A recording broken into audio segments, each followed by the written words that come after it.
வணக்கம். இன்னைக்கு நாம நவராத்திரியோட 3வது நாள்ல வணங்கப்படுற சந்திரகண்டா தேவிய பத்தி தான் தெரிஞ்சுக்க போறோம். தைரியம், மன அமைதி இது ரெண்டுக்குமான ஒரு சின்னமா இருக்கிற இந்த தேவிய பத்தி தெரிஞ்சுக்கலாமா? வாங்க. அமைதியா இருக்கிறது எப்படி ஒரு பெரிய சக்தியா மாற முடியும்? இந்த ஒரு கேள்விதான் இந்த முழு விளக்கத்துக்கும் மையப்புள்ளி. அமைதிங்கிறது பலவீனம் கிடையாது. தேவைப்படும் போது அது எப்படி ஒரு பெரிய சக்தியா மாறுதுங்கிறத சந்திரகாண்டா தேவியோட கதை நமக்கு ரொம்ப அழகா விளக்கும். இன்னும் கொஞ்சம் ஆழமா போவோமா? சந்திரகாண்டா தேவி ரொம்ப அமைதியான ஒரு நிலையிலிருந்து அநீதியை எதிர்க்கிறதுக்கு துணிச்சலா மாறுற ஒரு பயணத்தை தான் குறிக்கிறாங்க. இது வெறும் புராண கதை மட்டும் இல்ல, நம்ம எல்லாருக்குமே ஒரு பாடம். நவராத்திரி திருவிழாவோட 3வது நாள் தான் இவங்களுக்கு உரியது. ஒவ்வொரு நாளும் ஒவ்வொரு தேவியோட தனித்துவமான சக்தியை நாம கொண்டாடுறோம். அதுல 3வது நாள் சந்திரகாண்டா தேவிக்கானது. இந்த நாளோட ஸ்பெஷல் கலர் வெள்ளை. இது தேவியோட அமைதியான தன்மையை நமக்கு ஞாபகப்படுத்துது. ஆனா ஒன்னு தெரிஞ்சுக்கோங்க, இந்த அமைதிக்கு பின்னாடி ஒரு பயங்கரமான சக்தி ஒளிஞ்சிருக்கு. அதை நாம மறந்துடக்கூடாது. சரி, சந்திரகாண்டா இந்த பேருக்கு என்ன அர்த்தம்? வாங்க பார்க்கலாம். ஏன்னா இந்த பேர்லே அவங்களோட மொத்த சக்தியும் அடங்கியிருக்கு. சிம்பிளா சொல்லணும்னா அவங்க நெத்தியில மணி மாதிரி ஒரு பிறைநிலவ அணிஞ்சிருப்பாங்க. அதனால தான் இந்த பேரு. இதுதான் அவங்களோட முக்கியமான அடையாளமும் கூட. சந்திரகாண்டாங்கிறது சந்திரா கண்டான்னு 2 சமஸ்கிருத வார்த்தைகளோட இணைப்பு. சந்திரானா நிலவு, கண்டானா மணி. நிலவோட குளிர்ச்சியும் மணியோட தெய்வீக ஒளியும் ஒன்னா சேரும்போதுதான் சந்திரகாண்டா தேவி உருவாகுறாங்க. யோசிச்சு பாருங்க, எவ்ளோ அழகான ஒரு கலவை. இப்போதான் கதையோட முக்கியமான கட்டத்துக்கு வர்றோம். அமைதியோட வடிவமா இருந்த பார்வதி தேவி எப்படி ஒரு போர் தெய்வமா மாறினாங்க, அந்த கதை இதுதான்.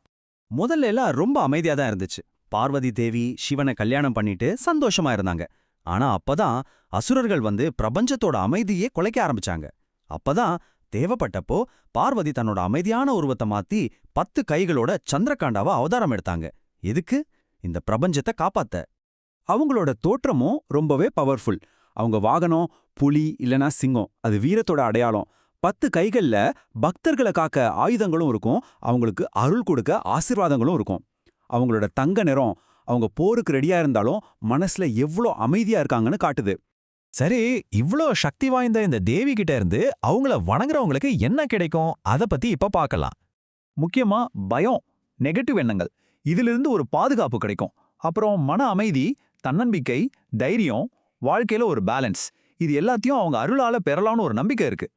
அவங்க பேர்ல இருக்கிற அந்த கண்டா, அதாவது மணி, அதுக்கு ஒரு தனி சக்தியே இருக்குன்னு சொல்றாங்க. அந்த மணியோட ஓசை கேட்டாலே போதும், எல்லா தீய சக்திகளும் நெகட்டிவ் எனர்ஜியும் அழிஞ்சு போயிடும்னு ஒரு ஆழமான நம்பிக்கை இருக்கு. சரி, இந்த புராணம், இந்த சின்னங்கள் இதெல்லாம் கேட்டுட்டு இதுக்கும் நம்ம வாழ்க்கைக்கும் என்ன சம்பந்தம்னு நீங்க யோசிக்கலாம். வாங்க, அது எப்படி நம்ம வாழ்க்கையோட கனெக்ட் பண்றதுன்னு பார்க்கலாம். இங்கதான் ஒரு முக்கியமான விஷயம் இருக்கு. ஆன்மீகம்னா வெறும் கருணை, அமைதி மட்டும் கிடையாது. அநீதியை பார்க்கும்போது அதை எதிர்த்து போராடுற சக்தியும் தான் ஆன்மீகம். இந்த தேவி அந்த பேலன்ஸை தான் நமக்கு காட்டுறாங்க. மென்மையா இருக்கணும், ஆனா தேவைப்பட்ட வலிமையாவும் இருக்கணும்.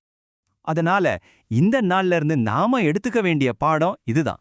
நமக்குள்ள தூங்கிட்டு இருக்கிற தைரியத்தை தட்டி எழுப்பணும். தேவையில்லாத கவலைகளை தூக்கி போட்டுட்டு வாழ்க்கையில வர்ற எந்த சவாலையும் ஃபேஸ் பண்ண ரெடி ஆகணும். இந்த விளக்கத்தோட இறுதியில உங்ககிட்ட ஒரு கேள்வி.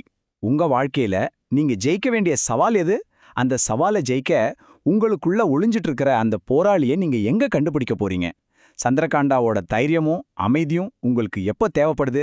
கொஞ்சம் யோசிச்சு பாருங்க.